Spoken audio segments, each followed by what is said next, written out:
Hello, everyone. This is your host, Alexander Horat with Gold and Silver Pros. And today we're going to be talking about something that's very extremely important for the gold and silver market.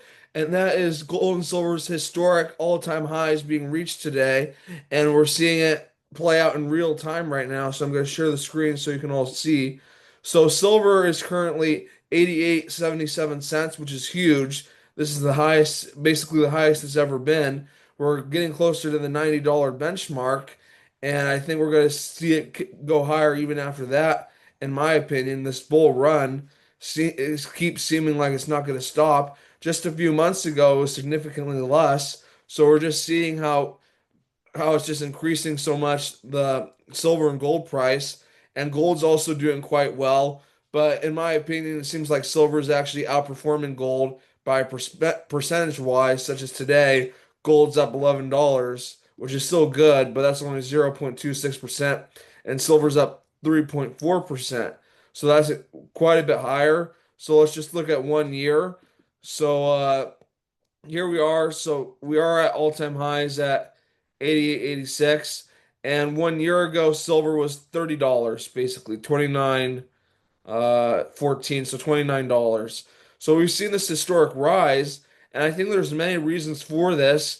And some of the biggest reason is that the Federal Reserve has been lowering interest rates. So that's one thing that we have been seeing, that although they haven't been lowering it at a huge percentage, we still see them lowering it. So that's causing prices, silver prices and gold prices to go higher. And we also see the Federal Reserve, they're printing more and more money nonstop. So that's also increasing the inflation. So gold and silver is getting up higher. And we also saw China, they're having basically closed doors with silver. They passed some legislation to that effect. So that's also causing silver prices to rise up. And there's huge global uncertainty. We're at war with Russia right now with our proxy Ukraine, but I think wars are going to expand within the next few years, leading into 2030, unfortunately, because we saw the United States just take out Maduro. So that's definitely a big event that happened. So we're not gonna know exactly what happens to Venezuela in the short term or the long term, what exactly how the regime change is going to happen there. But that's huge. That causes more uncertainty. And we see Donald Trump saying he's going to levy 25% tariffs on any country that trades with Iran. So that's also causing more tension in the Middle East. Basically, that's basically an act of war, saying that you're going to do that to another country. Um, and that's going to cause more tension, like I said already. So, and another thing, it seems like Jerome Powell, so they actually opened up criminal investigation into the Fed and Powell. So this is something Trump isn't a fan of Jerome Powell. That's something that we've seen historically. And when does the Fed chair transition? So it says Powell's 4 year term as chair of the Federal Reserve is scheduled to end May 2026. So he already doesn't have that much time left. But according to this, Trump is going to announce his pick for the next governor in probably this month, actually, but he hasn't done it yet. So we're going to see who he picks to replace Jerome Powell. But basically, what's happening is Trump's basically saying that Jerome Powell isn't lowering interest rates fast enough. There's been an ugly feud with them, basically him wanting to lower interest rates more, and basically Jerome Powell hasn't been doing that. He's been lowering them pretty steadily, but at a low percentage. So we're gonna see what happens. But it says Trump set to interview this final candidate before naming next Fed chair. So it says BlackRock's Rick Ryder is expected to meet with Trump as soon as the decision looms. So we might have someone from BlackRock be the next Fed chair, unfortunately. And so we're seeing that happen right now. And I think it's pretty scary stuff that there's so much fighting in the United States. I think we're getting close to a civil war, unfortunately.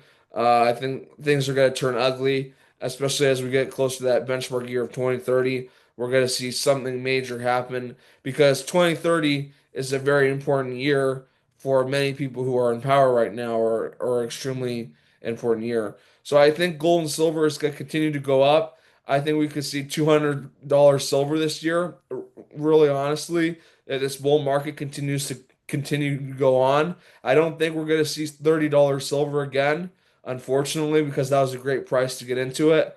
So I think that's what's going to happen moving on as we see more things happen.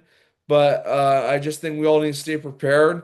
Definitely buy some gold and silver if you have any extra funds, because it's a lot better than having your money sit in the bank collecting no interest. That's for sure. At least your gold and silver will stay up to the inflation price. And that's what happened to us also in Venezuela, my mother's home country. We saw basically the dollar become, I mean, the bolivar become worthless, and that was caused by out of control money printing, and that led to basically gold being used as a currency down there and silver, and the only people lost their life savings. And I think the same thing is happening in America. I think people are going to lose their life savings due to inflation, the hidden tax. So I think that's another reason why it's so important to have gold and silver in your portfolio to protect yourself, because gold has even outperformed real estate in some cases, in some areas. So that's something important to consider.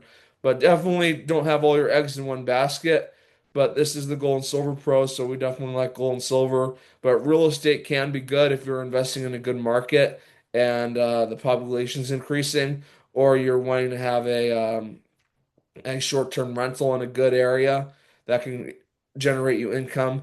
So there's a lot of ways to make money out there, but I think gold and silver is a good way to store your money in your own private bank compared to a public bank. So I just wanted to thank you all for watching this video. If you could please share it with your friends, like and subscribe. And thanks again for watching. And I hope if you have any questions, you leave them down in the comments below. And also any other videos that you'd like me to make, just comment down below and I will look at all of them. So thanks again for watching. Hope you all have a great day. God bless and goodbye.